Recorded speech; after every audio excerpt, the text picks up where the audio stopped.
when 70-year-old Martha finds a trembling child hiding under her park bench. One act of kindness blossoms into a life-changing journey that proves family isn't about blood, it's about showing up. The morning frost still clung to Central Park's benches when Martha Wilkes settled onto her usual seat, the one with the chipped green paint near the Alice statue. At 70, her routine was sacred thermos of Earl Grey, crossword puzzle, and 15 minutes of quiet before the kindergarten field trips descended. But today something rustled beneath the bench. Hello, Martha peered under the seat. Two enormous brown eyes stared back from a nest of dirty blankets. The child couldn't be more than 8, her polka-dot raincoat streaked with mud, clutching a tattered rabbit with one ear. That's my spot," the girl whispered.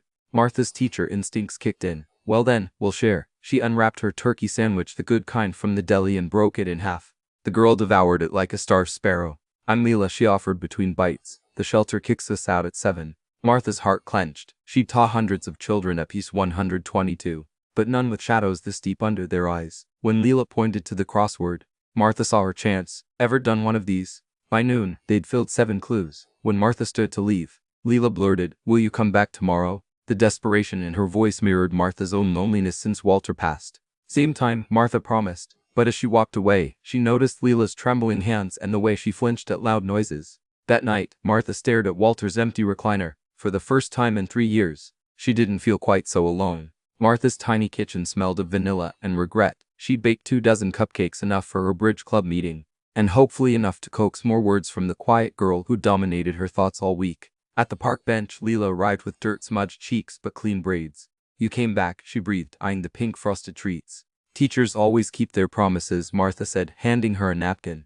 As Leela nibbled, Martha noticed fresh bruises peeking beneath her sleeve. "Leela, who's hurting you?" The cupcake crumpled in small hands. "Foster home number 4. They said I talk too much." Her whisper cracked. I miss my mom." Martha's teacup froze midair. "Where's your mom now, sweetheart?" "Heaven." Leela pointed upward. "Car crash when I was 5. They said I bounced." Tears blurred Martha's crossword clues. She'd lost Walter to cancer, but at least she'd had 63 years with him. What monsters would bruise a child already bearing such grief? That evening, Martha stood in social services' fluorescent-lit office, paperwork trembling in her hands. The clerk frowned. "Foster parenting at your age?"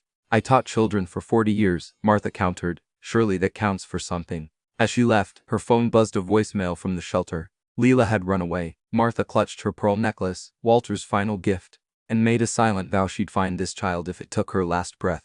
The family courtroom smelled of lemon sanitizer and broken promises. Martha smoothed her best navy dress, the one she'd worn to Walter's funeral, as Leela sat rigid beside her, clutching Mr.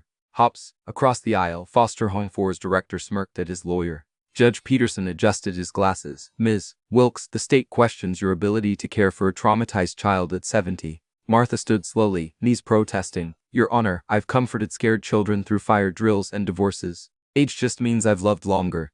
The prosecutor smirked. "And when she's a teenager, then I'll remind her she's loved." Martha fired back. "Unlike these so-called homes that treat children like inconveniences." The gallery murmured. Leela suddenly stood tiny beside the oak witness box. "May I speak?" Her voice trembled. "Martha's the first grown-up who looked at me like I mattered since Mom." The judge leaned forward. "How so?" "She shares her bench." Leela held up Mr. Hops, fixed his ear with her sewing kit.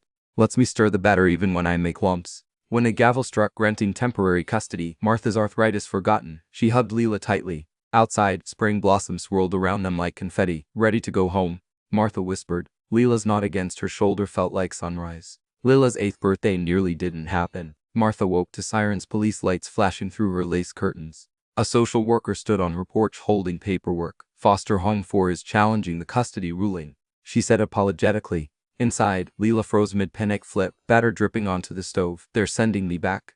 Martha gripped the counter. "Over my dead body." She called every former student who'd become a lawyer. By noon, her living room buzzed with young attorneys sipping chamomile tea and strategizing.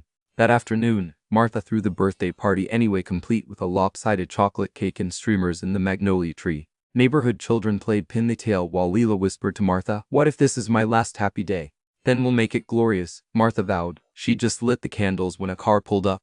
The social worker emerged holding new papers. "Emergency stay granted." As Leela blew out candles, Martha saw not just hope in her eyes, but the beginnings of trust. That night, tucking her in, Leela asked, "Can I call you Grandma?"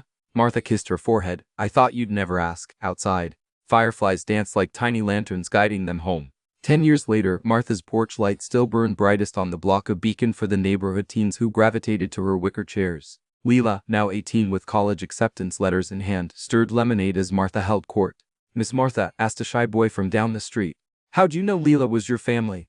Martha adjusted her cardigan, her hands speckled with age but steady. "The same way you know a rose is meant to bloom, you just keep watering it through every storm." Leela squeezed her shoulder. In the kitchen window hung a framed drawing of a park bench with two figures holding hands. Captioned "Our First Home," the crossword from that fateful morning yellowed beneath the glass. As fireflies emerged, Martha handed Leela an envelope. "Your college fund."